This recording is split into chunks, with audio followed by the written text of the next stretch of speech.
Hey genius, welcome back to my channel. So genius, जो chapter चल रहा था वो था अपना बैंकिंग कंपनीज में हम कर रहे थे यूनिट नंबर 5, जिसमें आज अपन करेंगे इलस्ट्रेशन नंबर 7। तो फटाफट से अपनी कॉपी और पेन निकालिए, इलस्ट्रेशन नंबर 7 को भी आसान बनाते हैं।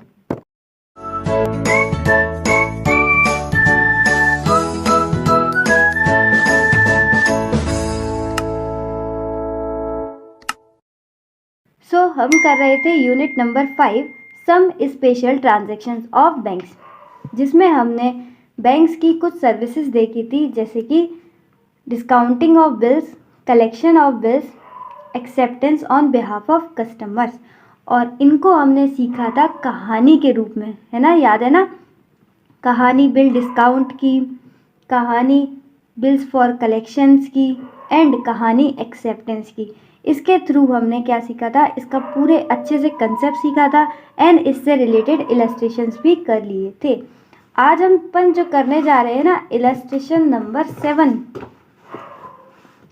ये इलस्ट्रेशन नंबर 7 इन्हीं कहानियों के कंसेप्ट पर बेस्ड है। अगर ये कहानी आपने अच्छे से कर ली थी, जो भी मैंने आपको सिखाई थी, अगर आप प्लेलिस्ट फॉलो कर रहे होंगे तो आपने प्रीवियस वीडियो कर ली होंगी एंड आपको कंसेप्ट अच्छे से क्लियर होगा।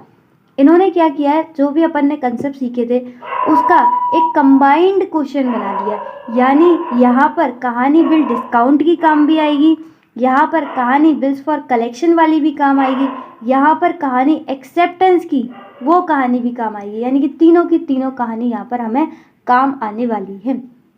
तो चलिए फटाफट से इलस्ट्रेशन नंबर 7 पढ़ते हैं। Illustration number 7, following facts have been taken out from the records of Adarsh Bank in respect of the year ending March 31st 2022। ठीक है, तो इस क्वेश्चन के आपके 4 पार्ट्स हैं, A B C D। एक एक करके एक एक का सॉल्यूशन करेंगे, ठीक है ना। पहले A पार्ट पढ़ते हैं। On 1st April 2021 bills for collection were 7 lakh. यानी कि यहाँ पर हमें कौन सी कहानी काम आने वाली है, कौन सा कंसेप्ट याद करो, बिल्स फॉर कलेक्शन वाली। ठीक है, तो स्टार्टिंग में हमें बिल्स फॉर कलेक्शन का ओपनिंग बैलेंस दे रखा है। ठीक है, during 2021 and 22 bills receive for collection amounted to 64,50,000। यानी ऑलरेडी हमारे पास ओपनिंग बैलेंस है 7 lakh plus during the year हमारे पास और बिल्स ऑफ फॉर कलेक्शन आ गई, यानी बिल्स फॉर कलेक्शन हमारे पास बढ़ गए। बिल्स कलेक्टेड वर, कितने हमें सक्सेस पाली, कितने बिल्स की हमने सक्सेस पाली, 47 लाख हमने बिल्स कलेक्ट कर लिए, successfully. And bills dishonoured and return were 5,50,000। और कुछ बिल क्या हो गए, डिसऑनर्ड हो गए। कितने, 5,50,500। 550। प्रिपेयर, हमें क्या करना है, क्वेश्चन की रिक्वायरमेंट है, prepare bills for collection asset account and bills for collection liability account. तो हमें 2 अकाउंट प्रिपेयर करने हैं। ये है हमारे इलस्ट्रेशन नंबर 7 के पार्ट ए की रिक्वायरमेंट। तो आइए फटाफट नोटबुक पर इलस्ट्रेशन नंबर 7 का पार्ट ए इसी तरीके से आपको एग्जाम में भी करके आना है। ठीक है, जो मेन क्वेश्चन होता है उसे अपन को मिडल में लिख के आना होता है। अच्छा, इन्होंने क्या मांगा था, bills for collection asset account and bills for collection liability account. तो ये अपन ने बना लिया है। ठीक है, उम्मीद है आप लोगों ने भी बना लिया हो। चलो फटाफट करते हैं। Bills for collection asset account क्या है, एसेट अकाउंट। एसेट का ओपनिंग बैलेंस क्या होता है, बोलो, डेबिट बैलेंस। तो अपन यहाँ लिखेंगे, सबसे पहले लिखते हैं इसका opening balance, to balance BD। कितना दे रखा था, 7 लाख। ठीक है, उसके बाद उन्होंने बताए थे ड्यूरिंग द ईयर और भी बिल्स आ गए थे, और अगर बिल और आएंगे कलेक्शन के लिए तो क्या होगा, एसेट हमारी बढ़ जाएगी, और जब एसेट बढ़ती है तो वो क्या होती है, डेबिट। तो ये वाला भी हमारा यहीं पर आएगा, लिखो बिल्स फॉर कलेक्शन।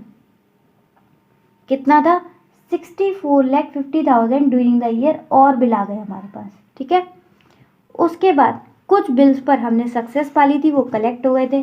कितने थे 47 लाख। तो अगर बिल हमने कलेक्ट कर लिए तो क्या वो एसेट रही? नहीं, तो क्रेडिट में चला जाएगा, हमारी एसेट कम हो गई। तो बाई बिल्स फॉर कलेक्शन, ये अमाउंट यहाँ आ जाएगा बिकॉज हमारी एसेट कम हो गई, हमने बिल्स को कलेक्ट कर लिया, ये आ गया 47 लाख। ठीक है ना। अब कुछ बिल डिसऑनर्ड हो गए, अगर बिल डिसऑनर्ड हो गए तो क्या वो हमारी एसेट रही? नहीं, हमारी एसेट अगेन क्या हो गई? कम हो गई। किसकी वजह से? बिल डिसऑनर्ड होने की वजह से। तो बाई बिल डिसऑनर्ड, तो अब ये बिल तो हमारी एसेट रही नहीं, अब थोड़ी पैसा आएगा इससे, तो ये भी क्या हो गया? हमारी एसेट कम हो गई, तो हो गया क्रेडिट 5,50,500। ठीक है ना। तो इतना ओपनिंग बैलेंस था, इतना ड्यूरिंग द ईयर आ गए, और इतने हमारे कलेक्ट हो गए, इतने डिसऑनर्ड हो गए। इन दोनों की वजह से क्या हो गई? हमारी एसेट कम हो गई। चलो फटाफट करते हैं कैलकुलेट। 7 लाख प्लस 64,50,000, ये आ गया 71,50,000 इसका टोटल, 71,50,000। अब इसमें से लेस कर दो, 47 लाख बिल्स कलेक्ट हो गए, 5,50,500 बिल डिसऑनर हो गए, तो बचा कितना? 18,99,500, 18,99,500। ये क्या बचा है? ये हमारा क्लोजिंग बैलेंस। तो बाय बैलेंस CD, ठीक है, 71,50,000 ये टोटल था इसका, वो लिख लिया। तो हमारा bills for collection asset account complete है। अब हमें क्या बनाना है? Bills for collection liability account. अच्छा, जब मैंने आपको बिल्स फॉर कलेक्शन की कहानी बताई थी तब मैंने आपको बताया था कि bills for collection asset account and bills for collection liabilities account are, बोलो, आर मिरर इमेजेस, यही बताया था ना, mirror images. And mirror images का मतलब क्या होता है? That they both are identical, both accounts are identical, but their structure कैसे थे? उनके स्ट्रक्चर रिवर्स थे। आइडेंटिकल मतलब, आइडेंटिकल का क्या मतलब था? कि सारे आइटम्स यही होंगे यहाँ पर भी, लेकिन उनका स्ट्रक्चर कैसा होगा? रिवर्स। रिवर्स का मतलब यहाँ पर जो सारे बैलेंस डेबिट हैं वो यहाँ पर क्रेडिट हो जाएंगे, और यहाँ पर जो क्रेडिट बैलेंस है वो यहाँ पर डेबिट हो जाएंगे। यही बताया था ना। अगर कहानी सीखी है तो बहुत अच्छी, आपकी कंसेप्ट बहुत क्लियर रहेंगे, एकदम क्रिस्टल क्लियर। तो अब बताओ, लायबिलिटी है तो लायबिलिटी का ओपनिंग बैलेंस कहाँ होता है? Credit side. तो बाय बैलेंस BD कितना था? 7 लाख। उसके बाद और बिल आ गए तो और लायबिलिटी बढ़ गई ड्यूरिंग द ईयर। कितने बिल आ गए थे? बाई बिल्स फॉर कलेक्शन कितने आ गए थे? 64,50,000। उसके बाद कुछ बिल्स कलेक्ट हो गए थे तो हमारी लायबिलिटी कम हो गई, तो 2 बिल्स फॉर कलेक्शन कितना था? 47 लाख। और कुछ बिल डिसऑनर्ड हो गए तो अगेन हमारी लायबिलिटी कम हो गई,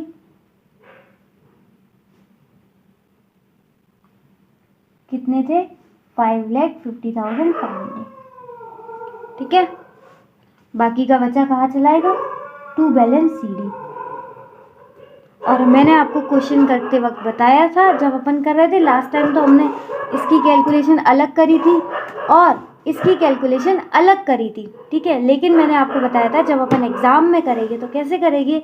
बस bills for collection asset account बना दिया, बस उसी में मेहनत करेंगे। बाकी इसका डेबिट इधर पेस्ट कर देंगे और इसका क्रेडिट इधर पेस्ट कर देंगे। ठीक है, बस कॉपी पेस्ट करना है, because they are, both accounts are mirror images. ठीक है, वो कौन होते हैं? They are mirror images. तो इसका कॉपी कर ले, 18,99,500। तो टोटल भी कॉपी कर लेते हैं, 71,50,000। हमारा कैलकुलेशन का टाइम बचेगा और एग्ज़ाम में हमें ऐसे ही टाइम बचाना है, तभी हमारा पूरा पेपर अटेम्प्ट हो पाएगा। तो यहाँ पर हमने जो इलस्ट्रेशन नंबर 7 का था उसका A पार्ट हमने कंप्लीट कर लिया है। उसकी 2 रिक्वायरमेंट थी, bills for collection asset account and bills for collection liability account. जिसका नहीं हुआ है फटाफट कर लो। अपन बढ़ते हैं किस पर, पार्ट बी पर। चलो आ जाओ फटाफट मॉड्यूल पर।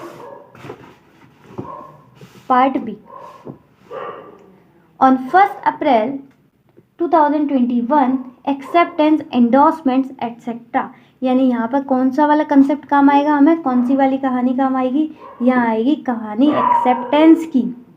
तो इन्होंने बोला है on 1 April 2021 acceptance endorsement etcetera not yet satisfied amounted 14,50,000, यानी ये क्या दे रखा है हमें, एक्सेप्टेंस का ओपनिंग बैलेंस दे रखा है। 1 अप्रैल का है ना, ओपनिंग बैलेंस दे रखा है। During the year under question acceptance endorsement guarantees amounted to 44 lakh. एक तो ऑलरेडी हमारे पास 14,50,000 है, और हमारे पास और हमने एक्सेप्ट कर ली ड्यूरिंग द ईयर कितनी, 44 लाख, तो इसमें ऐड हो जाएगी। Bank honoured acceptance to the extent 25 lakh, ये किसने ऑनर करी है, बैंक ने, ठीक है ना। एंड क्लाइंट पेड ऑफ, और क्लाइंट ने कितनी करी है, 10 lakh. Against the guarantee liability client failed to pay 1 lakh, client fail हो गया। जब क्लाइंट फेल हो जाता है पे करने के लिए, तो वो लोग किसकी जिम्मेदारी बनती है, कौन करता है, बैंक करती है। तो देखो यहाँ पर client fail to pay 1 lakh which the bank had to pay, किसको करना पड़ा, बैंक को। Prepare the acceptance endorsements and other obligations account as would appear the general ledger। तो अपन आ जाते हैं नोटबुक पर। नोटबुक पार्ट बी है हमारा इलस्ट्रेशन नंबर 7 का, जिसकी रिक्वायरमेंट क्या है, acceptance endorsement and other obligation account हमें बनाना है।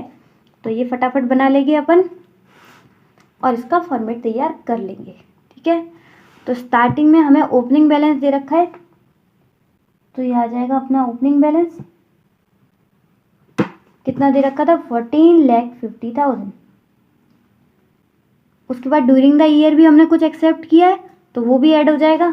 कितना है देखो, 44 लाख, तो वो अपन लिखेंगे यहाँ पर कंस्टिट्यूएंट्स लाइबिलिटीज फॉर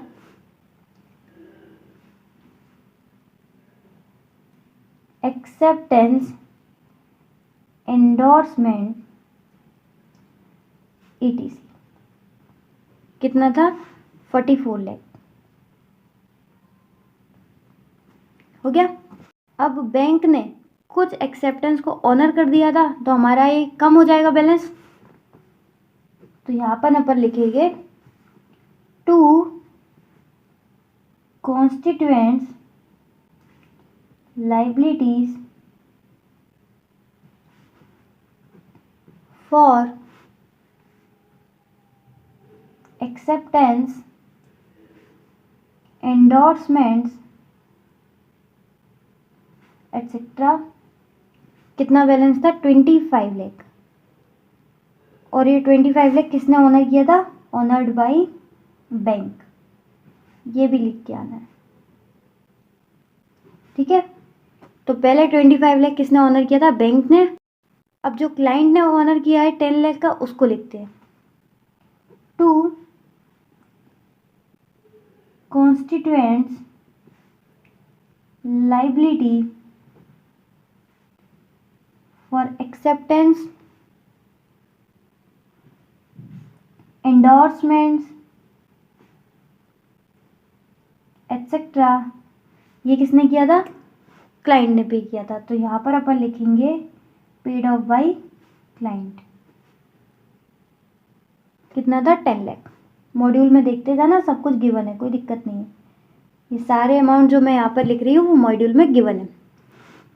उसके बाद एक तीसरी चीज़ थी, जो कि क्लाइंट फेल हो गया था, लेकिन बाद में क्या, बैंक ने उसको ऑनर कर दिया था, तो वही चीज़ लिखेंगे अपन to constituents liability for acceptance endorsements etcetera इसको किसने किया था? बैंक ने, आफ्टर फेलियर ऑफ क्लाइंट। तो यहाँ पर अपन लिखेंगे ऑनर्ड बाय बैंक। किसने ऑनर किया? बैंक ने। Honoured by bank on clients failure to pay. Honoured by bank on clients failure to pay. ठीक है, कितना बैलेंस था? 1 लाख। ठीक है, तो एक्सेप्टेंस की इतना हमारे पास ओपनिंग बैलेंस था ड्यूरिंग द ईयर, और हमने एक्सेप्ट कर लिए तो इतना हो गया। उसके बाद ये बैंक ने ऑनर किया है, ये क्लाइंट ने ऑनर किया है, पे किया है, और यहाँ पर क्लाइंट का फेलियर हो गया था, इसलिए इसको किसने ऑनर किया था? बैंक ने। तो अपन इसका बैलेंस निकाल लेते हैं फटाफट से। 14,50,000 ये था opening balance. 44 lakh during the year जो हमने एक्सेप्ट किया, ये आ गया 58 लाख। 58,50,000 ये आ गया टोटल। अब अपन इसमें से लेस कर देंगे जितना ऑनर कर दिया है बैंक ने 25 लाख, क्लाइंट ने पे किया है 10 लाख, माइनस 1 लाख जो ऑनर किया था बैंक ने। ठीक है, ये आ गया बैलेंस 22,50,000। ये आ गया बैलेंस 22,50,000 टू बैलेंस CD। ये कौन से एक्सेप्टेंस है? जो अभी तक सेटिस्फाई नहीं हुए, तो यहाँ पर लिख दो acceptance not yet satisfied.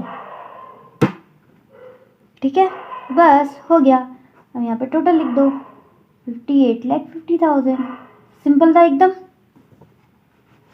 Opening balance during the year जितनी भी एक्सेप्टेंस थी, अब माइनस करते जाओ। जो ऑनर बैंक ने कर दिया है, क्लाइंट ने पे कर दिया है, ऑनर्ड बाय बैंक क्लाइंट के फेलियर पे, और लास्ट बच गया बैलेंस CD, जो कि एक्सेप्टेंस अभी तक सेटिस्फाई नहीं हुई है, ये पहुंच जाएगा नेक्स्ट ईयर। सिंपल। हमारा इलस्ट्रेशन नंबर 7 का पार्ट B भी होता है यहाँ पर कंप्लीट। अब अपन करेंगे पार्ट C।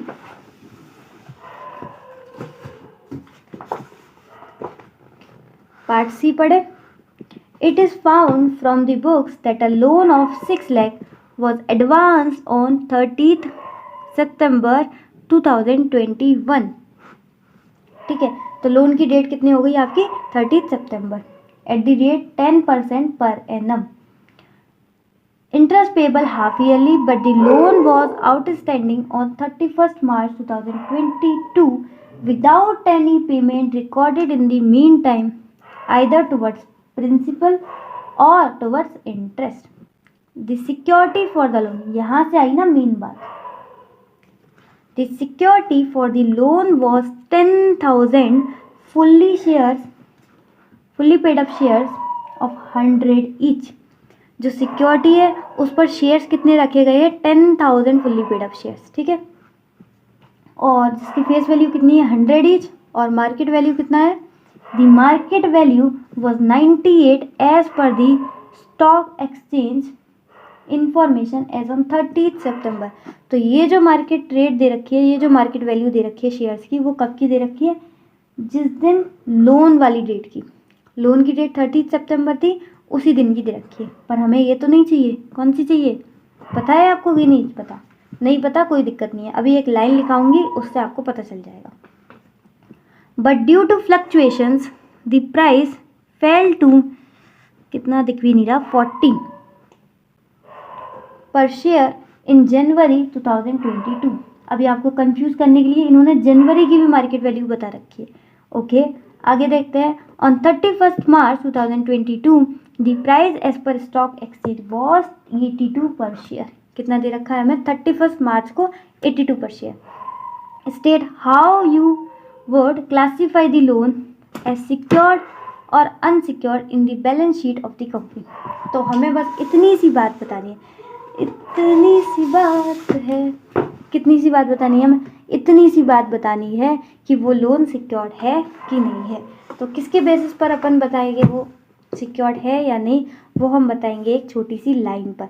वो अपन को पहले वो लाइन लिखनी है, अभी मैं आपको लिखाऊंगी, ठीक है। और वो लाइन आपको एग्ज़ाम में भी लिख के आनी है, ऐसे ही नहीं लिखा रही मैं, एग्ज़ाम में भी वो लाइन लिख के आनी है। उसी के बाद अपन डिसाइड करेंगे कि whether the loan is secured और अनसिक्योर्ड। चलो चलो आप भी पेन उठाओ और लिखना शुरू करो। For classifying loans as fully secured और otherwise, ये इसका क्या मतलब है कि लोन को कैसे क्लासीफाई करना है, या तो फुली सिक्योर्ड या फिर कुछ और, फुली सिक्योर्ड या फिर कुछ और। उसको क्लासीफाई करने के लिए हमें क्या करना होगा, तो for classifying loans as fully secured और otherwise the value of security is on the last date of the year is considered। इसका मतलब समझ रहे हो, अगर हमें लोन्स को क्लासिफाई करना है कि वो फुल्ली सिक्योर्ड है या कुछ और है, तो हमें क्या करना पड़ेगा, जो सिक्योरिटी है, ठीक है, उस सिक्योरिटी की वैल्यू कौन सी लेनी पड़ेगी, on the last date of the year. और डेट, ईयर की लास्ट डेट अपन के में क्या है, हमारे केस में क्या है, 31 मार्च, उसी को अपन कंसीडर करेंगे। तो देखो अपन उसी को करते हैं। अच्छा यहाँ पर कौन सी करेंगे बताना, यहाँ पर हमें 3 दे रखी थी, एक तो दे रखी थी 98, एक दे रखी थी 40 और लास्ट दे रखी थी 82। तो देखो जो 90 दे रखी थी हमें वो सितंबर की थी, जो 40 दे रखी थी वो जनवरी की थी, और जो लास्ट डेट की यानी कि 31 मार्च की दे रखी थी वो कितनी थी, 82। तो अपन को कौन सी कंसीडर करनी है, last date of the year, तो कौन सी करेंगे, 82, ठीक है। और शेयर्स कितने थे, 10,000, तो 10,000 इंटू मार्केट वैल्यू हो जाएगा 82, आ जाएगा आपका 8,20,000। अब बोलने से नहीं होगा, यहाँ पर अपन को लिखना भी पड़ेगा, ठीक है। तो यहाँ पर नेक्स्ट लिखते हैं line, the value of security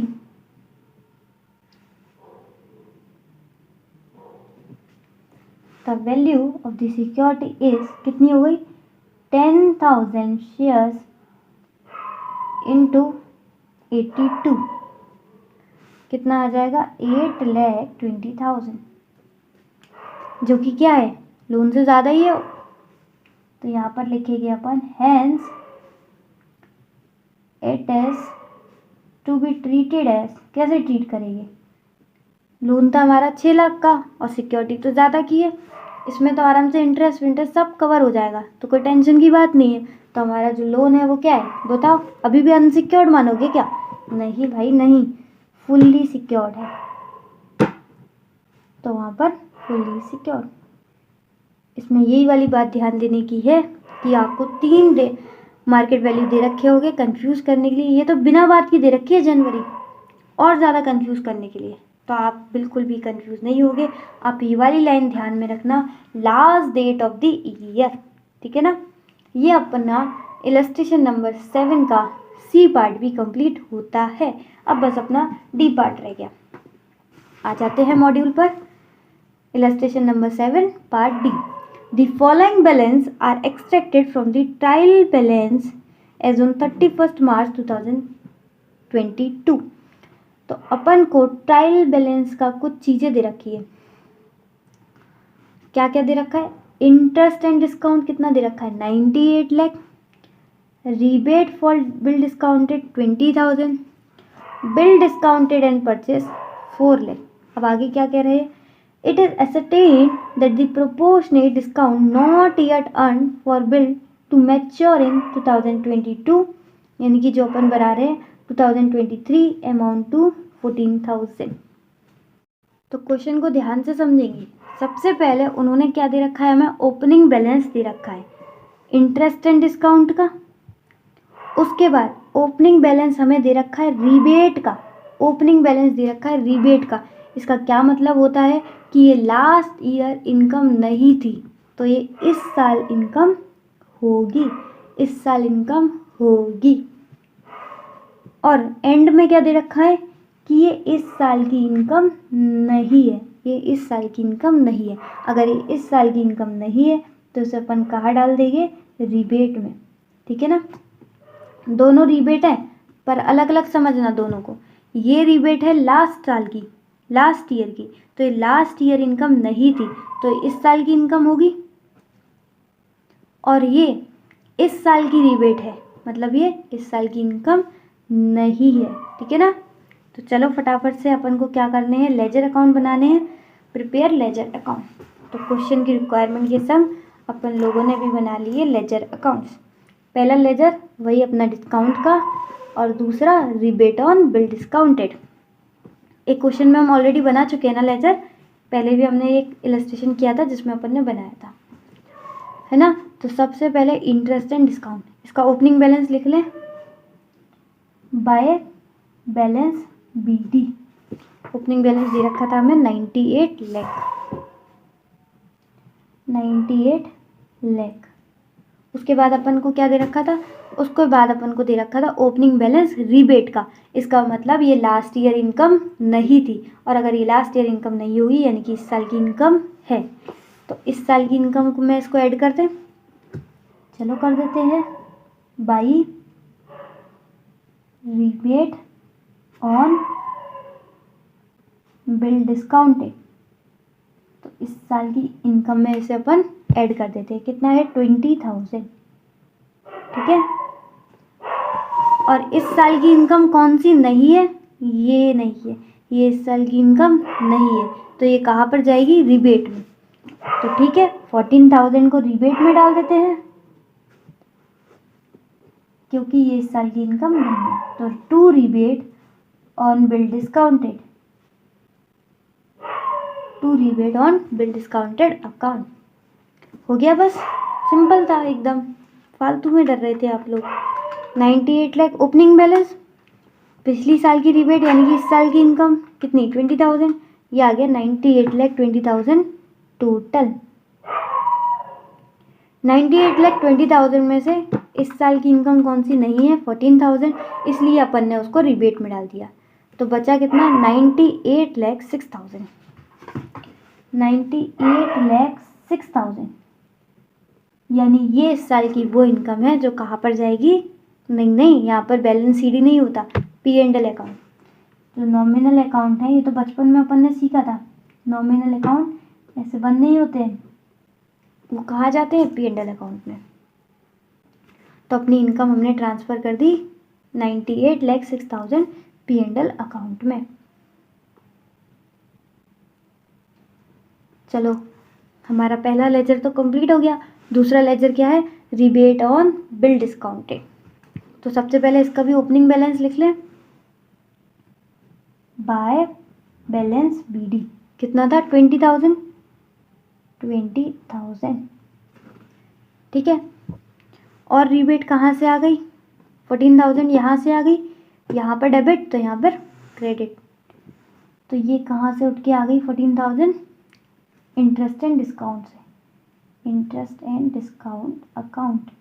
कितना आ गया 14,000, और कुछ रिबेट चली गई थी 20,000, तो उधर क्रेडिट इधर debit, to interest and discount account. कितना 20,000, बाकी बचा बैलेंस। यहाँ पर तो बैलेंस होता है ना, इनकम को ट्रांसफ़र करते हैं P&L अकाउंट में। ये तो हमारी क्या है, ये बैलेंस तो हमारी लाइबिलिटी साइड जाएगी ना, क्योंकि ये इस साल की इनकम नहीं है, तो ये हमारी अभी अनअर्नड इनकम बोलते हैं इसे। मैंने आपको इसके 3-4 नाम भी बताए थे रिबेट ऑन बिल डिस्काउंटेड के, जिसने कहानी देखी होगी अच्छे से उसने किया होगा। अच्छा, इसको क्या कैलकुलेट कर रहे हैं अपन, यहीं डायरेक्ट कर देते हैं 34,000, और 20 गए तो यहाँ बचा 14,000, तो यहाँ क्या 34,000। हो गया। कितना बड़ा लग रहा था ना इलस्ट्रेशन 7, बट कितना आसान था, ये भी तो देखा आपने, इस तरीके का क्वेश्चन आ जाए तो मज़ा ही आ जाए, सारी कहानी आएगी हमें, सारे कंसेप्ट क्लियर होंगे तो क्वेश्चन करने में कोई दिक्कत ही नहीं होगी। और ये लाइन आपने लिख ली है ना, इसी तरीके से लिख के आना, ठीक है। और ये लाइन याद रखना, last date of the year. Okay, तो अभी अपन का पूरा इलस्ट्रेशन नंबर 7 कंप्लीट हो चुका है और आपको बहुत बहुत बहुत कॉन्ग्रेचुलेशंस, हमारी यूनिट नंबर 5 भी बैंकिंग कंपनीज की ख़त्म होती है।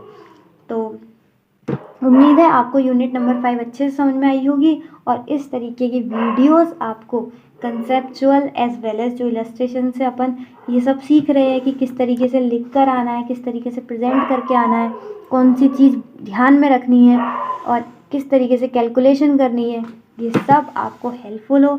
तो if the video is helpful for you then hit the like button, share with your mates as well if it deserve, and या to subscribe now because subscribe तो बनता है। तो इसी तरीके से खुश रहिए, मुस्कुराते रहिए, मिलते हैं नेक्स्ट वीडियो में, तब तक के लिए bye bye, be happy always.